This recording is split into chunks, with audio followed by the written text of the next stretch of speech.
sabemos quiénes son, nombre y apellido, o quiénes son la cara visible de algunos de estos grupos económicos, tienen industrias en Argentina y tienen un régimen de promoción industrial, él, por ejemplo, en la provincia de Buenos Aires. Se habla también de que hay argentinos que han comprado fondos buitres y se habla también de que hay dirigentes políticos argentinos que han tenido acceso también a la compra de fondos buitres.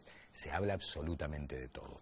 Para hablar del tema con nosotros, José Luis Arnoleto, titular del Consejo Profesional de Ciencias Económicas. ¿Cómo te va? ¿Qué tal? Buenas noches, Beto. ¿Cómo estás? Un gusto, muy bien. Y Juan Turelo, especialista en temas económicos y columnista de la casa. ¿Cómo le va? No, hola, ¿cómo estás? ¿Bien? ¿Bien? ¿Trajo la libretita? No, sorpresa. ¿Tenemos sorpresa para hoy? Prueba sorpresa. Bueno, a ver, para tratar de buscarle una sonrisa, un tema que nos ha preocupado absolutamente a todos y nos tiene realmente muy mal.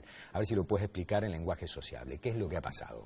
¿Qué es lo que ha pasado? En cualquier empresa comercial existe lo que se llama una ley de quiebras. Cuando una empresa tiene problemas financieros, se presenta ante un juez, pide su concurso preventivo o una quiebra y hace una propuesta de pago. Y si esa propuesta de pago es aceptada por más del 66%, ya pasa a ser obligatorio para todos los demás.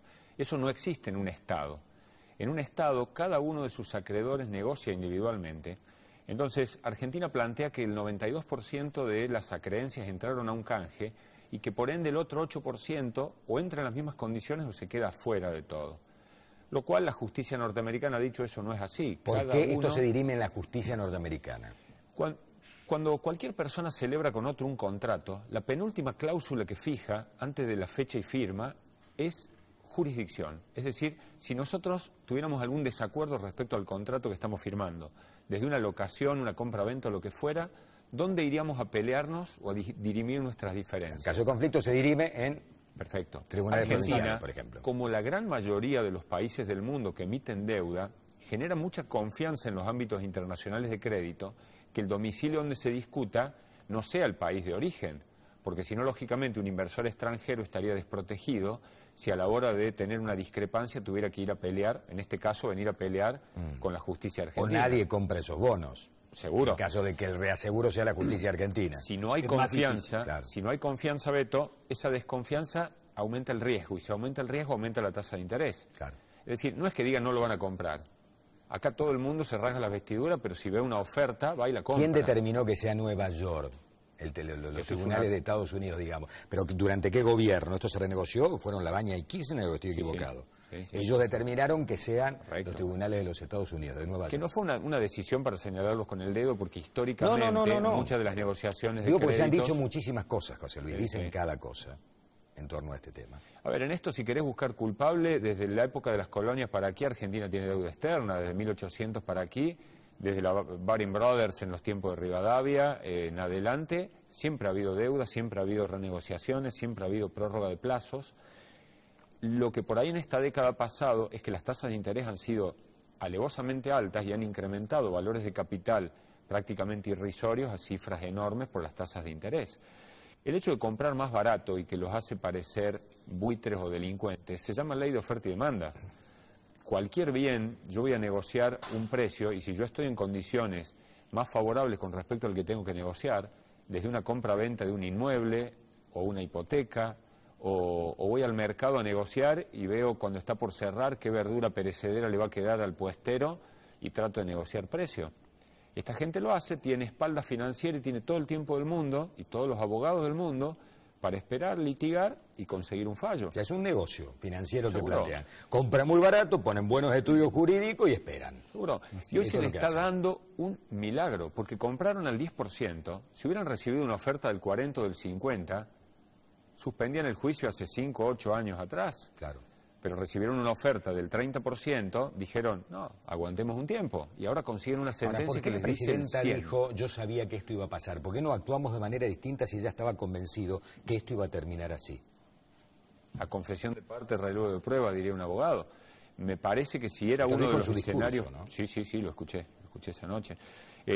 Si lo tenía tan claro, tan seguro, las medidas siguientes tendrían que haber salido prácticamente instantáneas. De hecho, eran 3 las acciones posibles.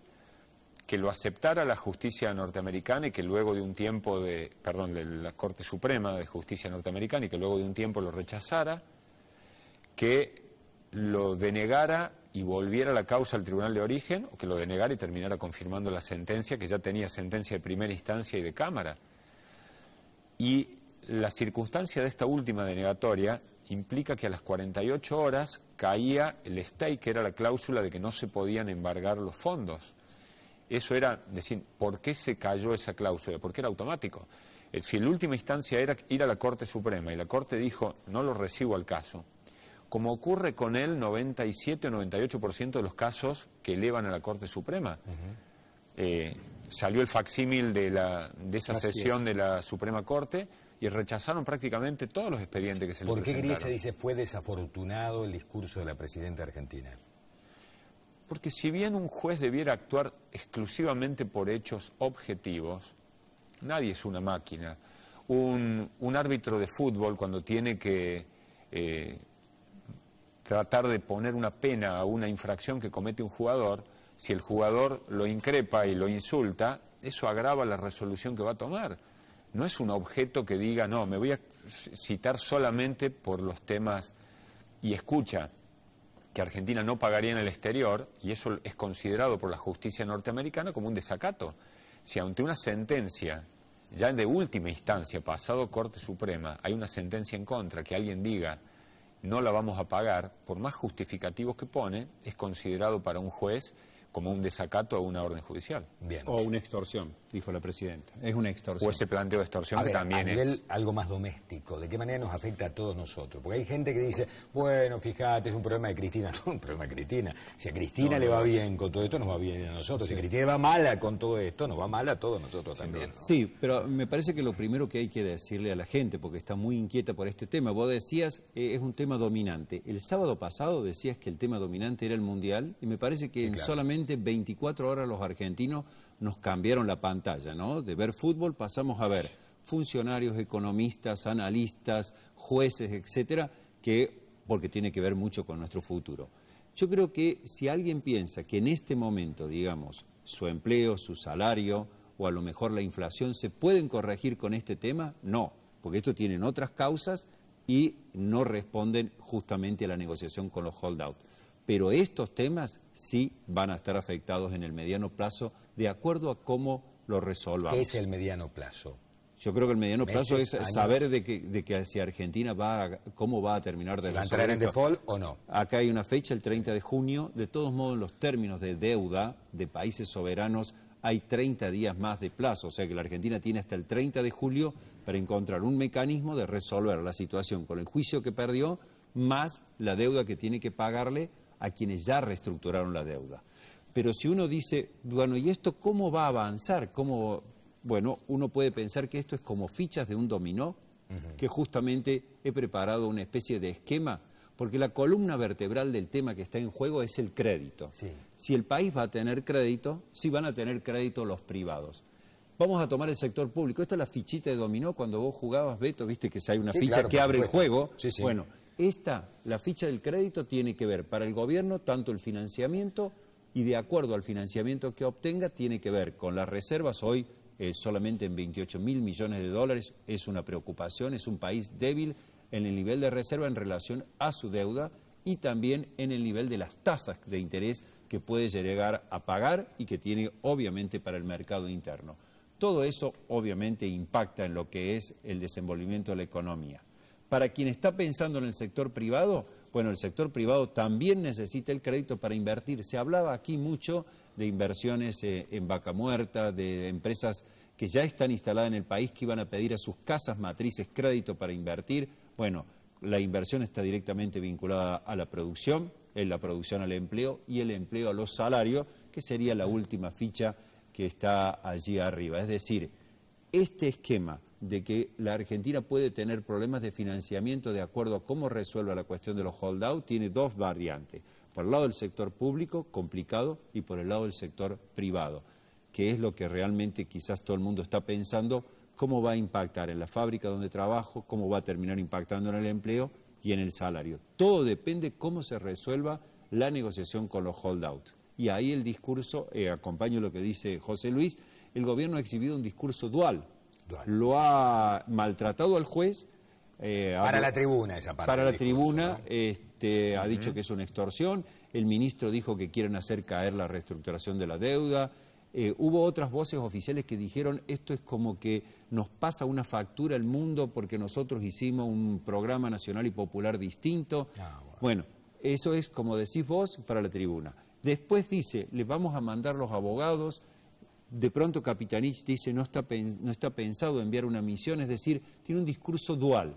Quizás a lo mejor está tratando de asumir una posición de fuerza en una situación de debilidad, como pintó muy bien José Luis, es decir, tratar de que con la última carta que te queda, asustarlo a tu rival, que sabes que en este momento tiene el as de espada. Lo único que le queda es o acepta irse al mazo y tu propuesta, o evidentemente gana la partida. Lo escuché ayer a Martín Redrado decir, es anacrónico, por un lado, hacer este discurso para la popular y por otro lado, pagarle cientos de millones de dólares a los estudios de abogados que están representando a Argentina. ¿Cobran cientos de millones de dólares en un estudio jurídico en Estados Unidos para representar a Argentina? Y porque en realidad cobran porcentaje del capital de lo que se está discutiendo. Así es. Y si son 120.000 millones, seguro, cobran una parte. Seguro. Es decir, hoy un abogado que tome cualquier caso aquí doméstico, sus honorarios están entre el 10 y el 20% de la masa de lo que se va a discutir. Claro, pero si es tan grande la masa de lo que se va a discutir, supongo que esos porcentajes tienen que ir achicando. Podrán achicarse los porcentajes, pero las sumas van a ser horrorosas de tamaño. También se pagaron cientos o miles de millones de más en una negociación con el Club de París, reconociendo intereses, o en bonos con cupón PBI sobre un PBI que estaba inflado. Ahora, sí, seguro. Pero están hablando de que esto ha sido una maravilla, ha sido una obra maestra de Kichilov. Primero habría que verlo porque ese acuerdo no terminó de conocerse. Y eso es otra cosa que asusta, demasiados acuerdos privados y secretos, que así como ahora somos todos patriotas y tenemos que ir todos atrás de esta patriada contra los fondos buitres, nos gustaría que no solamente se convoque a la patriada cuando las cosas salen mal, sino cuando supuestamente salen bien, que también todos sean parte. Entonces, un mismo gobierno que ha llevado a una división de su sociedad, en nosotros y ellos, luego cuando llegue el momento que las papas queman, pretenden que estén todos del mismo barco y eso resulta ¿Y cómo crees que complicado. termina esto, José Luis? Entendemos que los 1.300 millones, que es el reclamo actual, tienen que pagarse. Argentina podrá proponer en Nueva York, cuando, como dice el juez Griesa. Sí, sin lugar a dudas. Cualquier planteo de otro lugar, y hoy se hizo público lo que ayer se trató, cualquier otro domicilio de pago que no sea Estados Unidos va a ser considerado un desacato y por ende, un default técnico se le llama. ¿Por qué? Porque técnicamente se están incumpliendo las condiciones de deuda emitida. Más allá de que se les deposite el dinero en otro lugar, sigue siendo considerado para la legislación norteamericana, que es la que de propia voluntad se decidió ir a recurrir, se consideró como domicilio Para pago. cerrarte el tema, a ver, 1.300 hay que pagarlos. Hay que pagarlo tal cual lo manda la justicia de los Estados Unidos y el convenio. ¿Y después?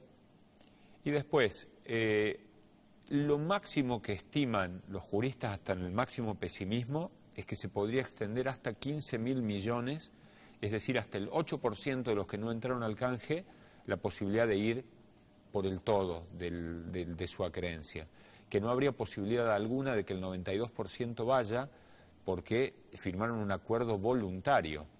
Es decir, y ahí rige la voluntad de las partes que acordaron algo que no habría posibilidad que luego se desdigan lo que voluntariamente. ¿Y por qué hablan de 120.000 o admitieron? 130.000 millones de dólares? Me parece que es el escenario apocalíptico de decir, si esto se cae, no son 1.300, es el 100% de la deuda en default que volvería a ser a valor nominal más intereses la totalidad. Pero entiendo, y probablemente un jurista pudiera agregar mayor valor que yo en esto, de que ese límite está solamente en el 8% y sería 15.000 millones el tope. Sí, a mí me parece que lo que primero que debería hacer el gobierno es bajar el tono verbal. Como decís vos, está hablando para la tribuna, pero eso termina confundiendo mucho a la sociedad y preocupándola mucho. En este escenario yo creo que si teníamos una caída en el nivel de actividad va a ser mucho más, puesto que la gente que cuando tiene un dinero dice, no sé qué va a suceder, entonces prefiero tener esa plata en pesos y si pudiera tener dólares mejor. O sea, genera un parate en las actividades que termina impactando más todavía en el empleo y en el salario. Y sobre revisar el pasado, simplemente hay que recordar de que mucho de esta reestructuración de la deuda la manejó el gobierno, que pudo haber impuesto una acción de clase que no la hizo, pudo cambiar los tribunales, y en Chevron, desesperado por la inversión energética, aceptamos los tribunales de Nueva York en un acuerdo que, como se ha señalado, no se conocen ni siquiera las cláusulas de remisión de utilidades, de litigio, dónde sería el lugar de litigio, en fin. Yo creo que lo mejor que puede hacer el gobierno es sincerar el discurso ante la sociedad y entender de que no tiene que tener una solución para salir bien parado los próximos 18 meses, porque esto termina por afectando no solamente los 18 meses, sino 1, 2 o 3 mandatos. ¿Se nos agotó el tiempo? No tenemos más tiempo. ¿Un minuto? ¿Querés cerrar, sí. José Luis? Usando la analogía que hizo Juan con el dominó, la economía se mueve por expectativas y ese crédito que él puso en el medio es credibilidad, es confianza. Si no hay confianza, las expectativas de todos los actores económicos son negativas para una economía. Un consumidor, ante temor, no consume, guarda. Un inversor no invierte, guarda o posterga inversiones o traslada hacia otro país su inversión, si estamos hablando de un inversor internacional.